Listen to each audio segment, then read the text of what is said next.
Boa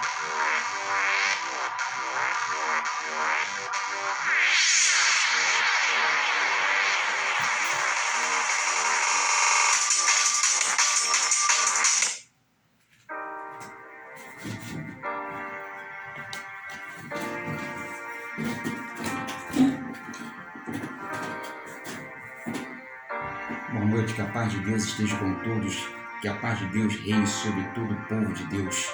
Amém? Mais uma noite ministrando a palavra do Senhor, mais uma noite glorificando e exaltando o nome do Senhor.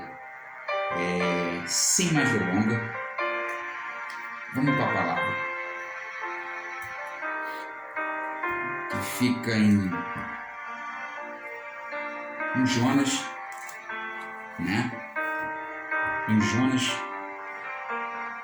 capítulo 1, do versículo 1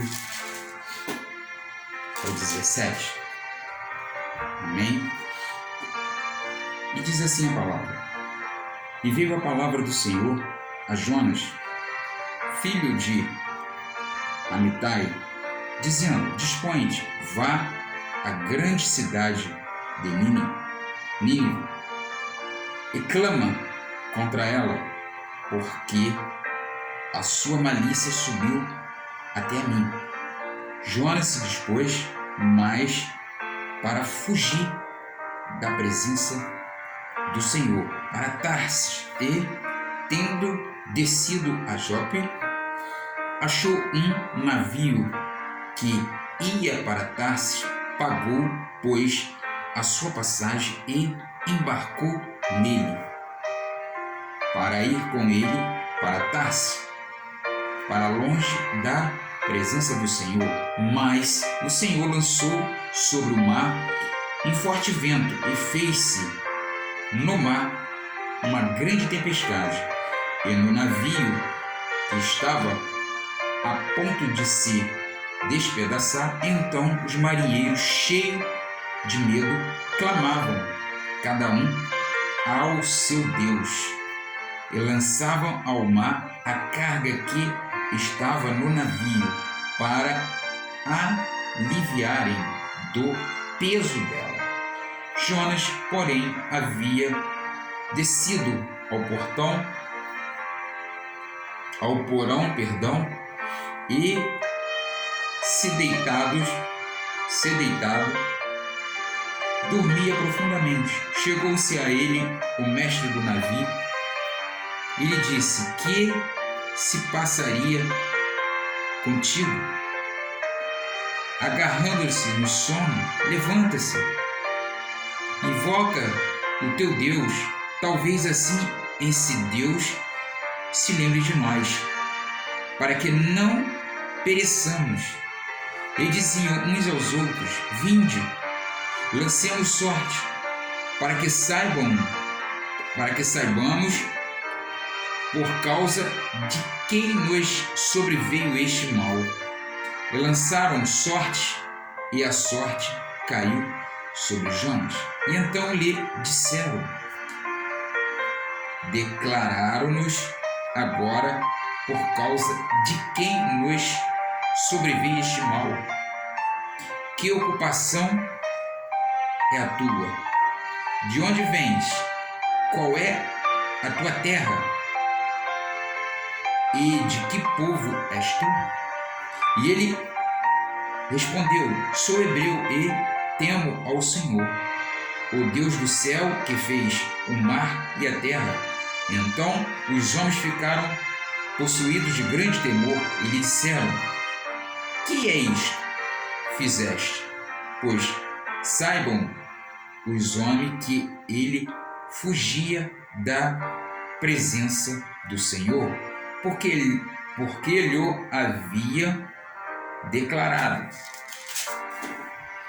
Disseram-lhe: Que te faremos para que o mar se nos acalme? Porque o mar se ia tornando cada vez mais tempestuoso. Respondeu-lhe: Tomai-me e lançai-me ao mar, e o mar se aquietará. Porque eu sei que, por minha causa, vos sobreveio esta grande tempestade. Entretanto, os homens remavam, esforçando-se por alcançar a terra, mas não podia, porque porquanto o mar se aí ia tornando-se cada vez mais tempestuoso contra eles. Então clamaram ao Senhor e disseram: Senhor, rogamos-vos que não pereçamos por causa da vida deste ano, e não façais cair sobre nós este sangue. Quanto a nós, inocentes, porque tu, Senhor, fizeste como te aprouve. Levantaram a Jonas e lançaram ao mar, e cessou o mar da sua fúria. Temeram, pois, este homem em extremo ao Senhor, e ofereceram-se sacrifício ao Senhor e fizeram votos. Deparou o Senhor um grande peixe para que tragasse a Jonas, e estivesse Jonas 3 dias e 3 noites no ventre do grande peixe. Amém? Louvado e engrandecido seja o nome do Senhor. O tema dessa mensagem, dessa reflexão para essa noite: as marcas do homem que Deus usa. Texto: Jonas capítulo 1, versículo do 1 ao 17.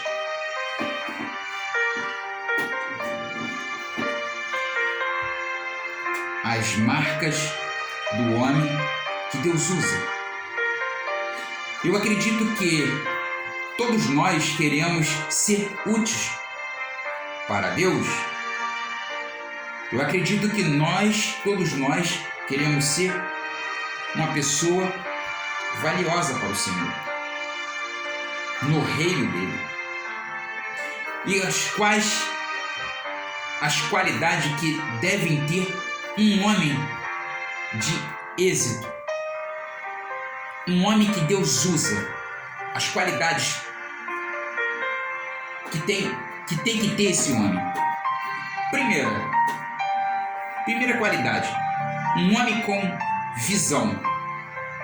Segundo, um homem com valores. Terceiro, um homem de integridade. Quarta, um homem com inteligência. Quinta, um homem com tenacidade. Sexta, um homem com responsabilidade no que faz. Sétima, um homem com diplomacia. Um homem que sabe executar a obra de Deus, né? Para que Deus quer usar o homem? Para que Deus quer usar o homem? Para que Deus quer? Deus quer usar o homem para transformar a sua família. De pai, um bom esposo. Deus quer usar para transformar outro em conselheiro. Deus quer usar para transformar a sua igreja em grandes líderes espiritual. Deus quer usar para transformar a sociedade em testemunho.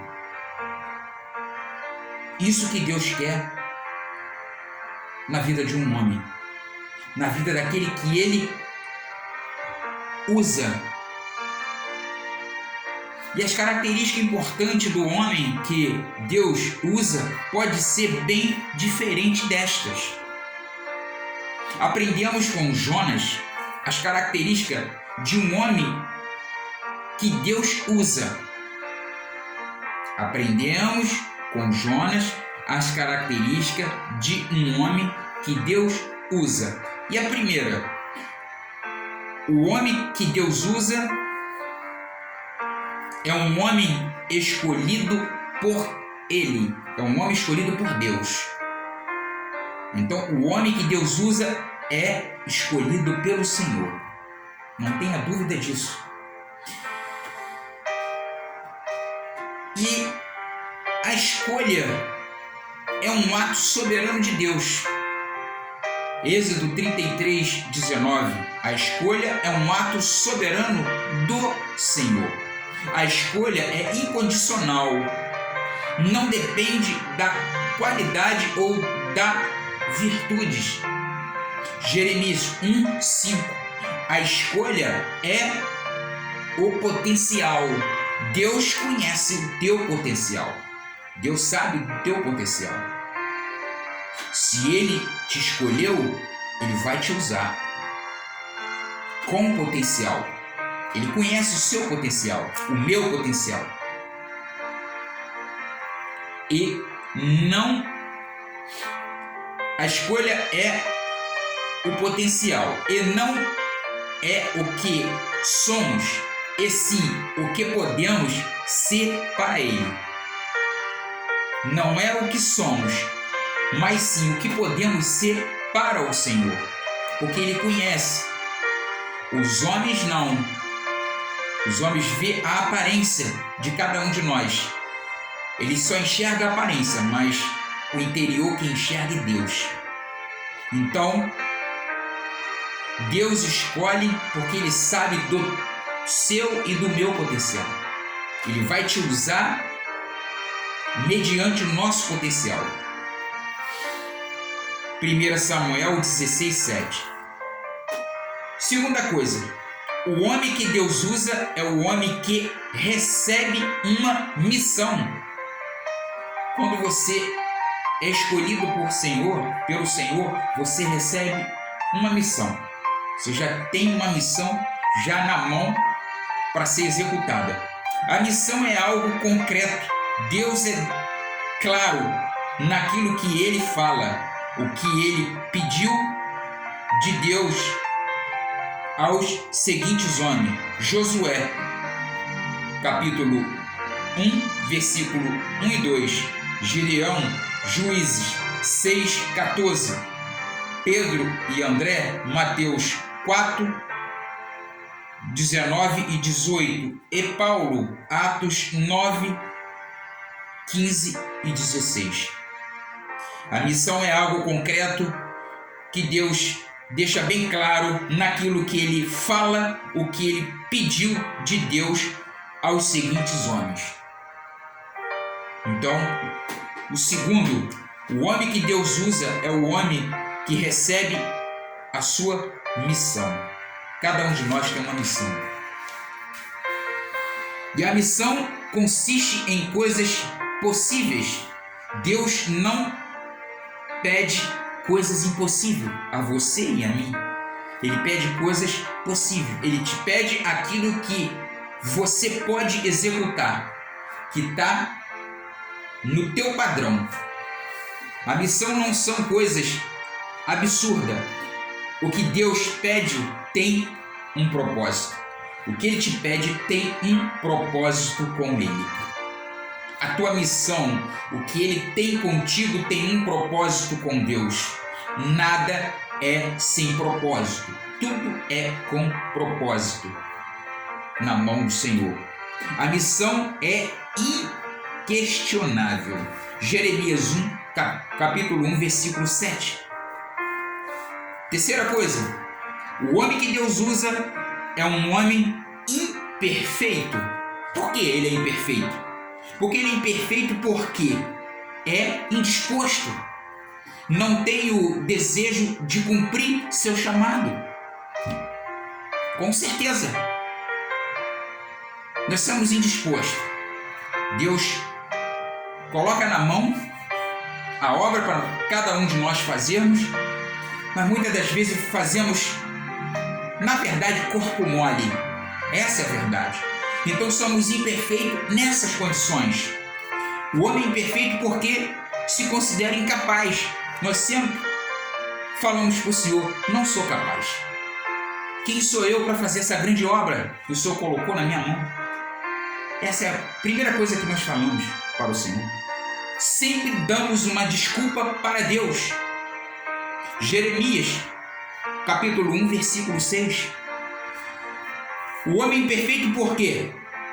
Se considera indigno. Nós se consideramos indignos com o Senhor. Falta sempre algo para Deus. Nós nunca estamos certinho com Deus.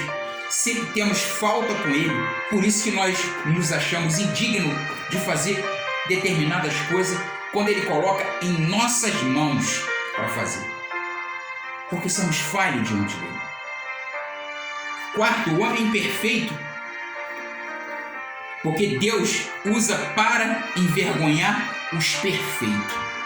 São imperfeitos porque Deus usa cada um de nós para envergonhar os perfeitos. 1 Coríntios 1, capítulo 1, versículo do 26 ao 29. Quarto, imperfeito e o Deus usa para envergonhar os perfeitos.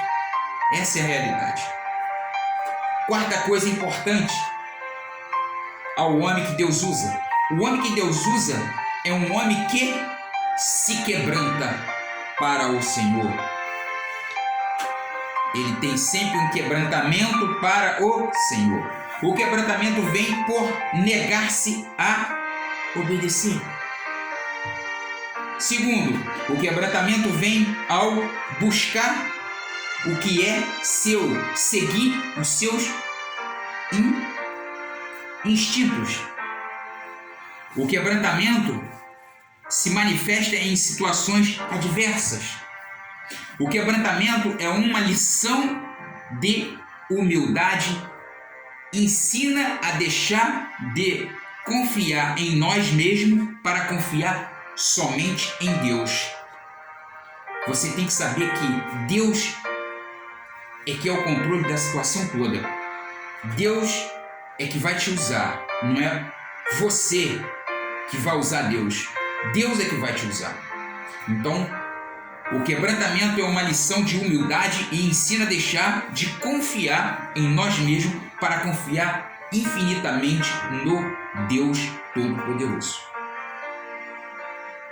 O homem que Deus usa deve se quebrantar verdadeiramente ao nosso Deus, ao Deus poderoso.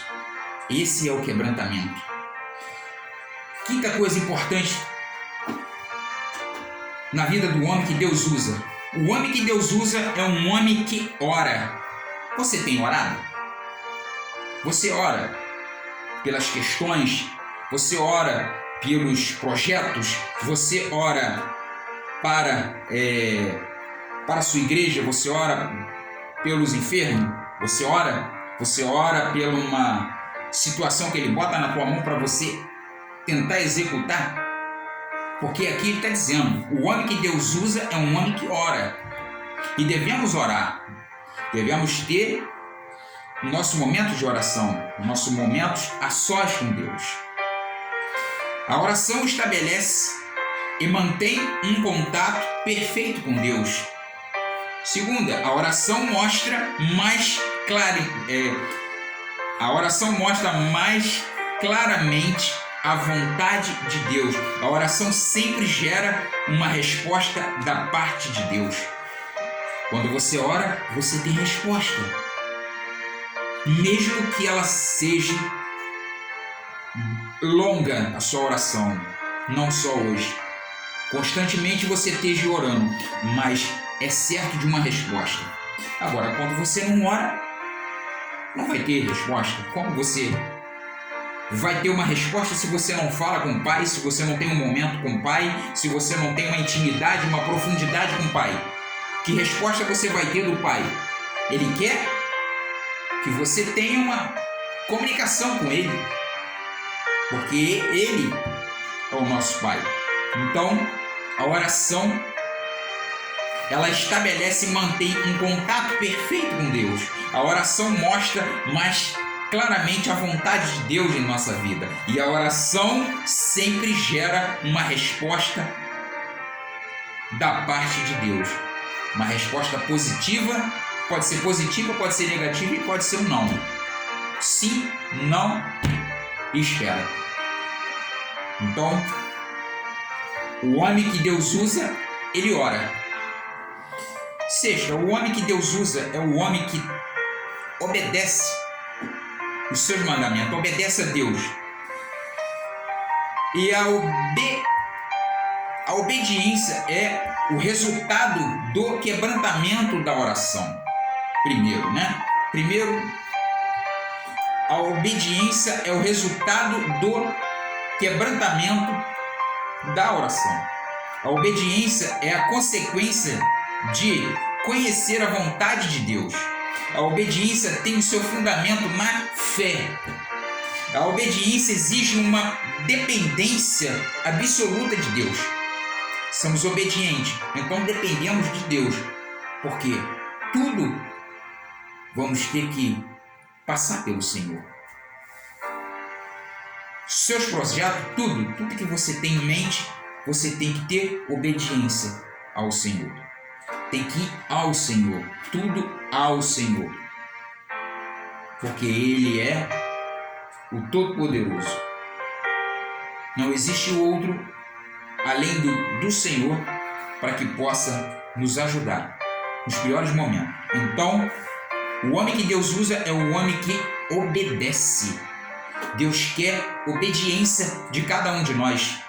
Deus quer que venhamos obedecer a missão que Ele coloca na tua mão e na minha. Eu não sei o que Ele colocou na tua mão. Eu não sei qual é o ministério que Ele tem contigo, mas Ele quer o quê? Obediência. Ele quer que você ore. Ele quer que você seja imperfeito, porque perfeito só Ele, não existe outro. Ele quer que você se quebranta diante dele. Ok? O homem que Deus usa, 7. O homem que Deus usa é o homem que vê os resultados. Você não ora? Lá na frente você vai ter resposta. Então o homem que Deus usa é o homem que vai ver lá na frente os resultados. Resultados de quê? De uma grande oração, de uma grande obediência, de um grande quebrantamento, por o homem ser imperfeito. Então, o homem que Deus usa é o homem que vai ver os resultados lá na frente, né? Primeiro, os resultados são frutos de Deus mesmo. Os resultados podem ser inesperados, diferentes, maiores ou menores do que os esperados. O resultado consiste em uma transformação das pessoas em seu redor.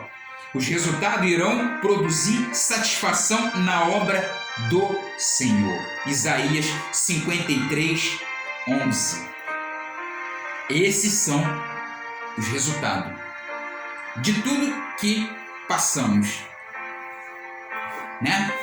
Então, o homem que Deus usa vê os resultados da sua imperfeição, que não somos perfeitos igual a Deus, do seu quebrantamento, né?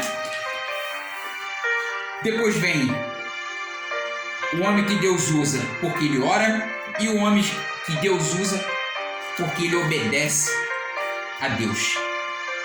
Bom, eu quero finalizar essa mensagem. Já estamos acabando.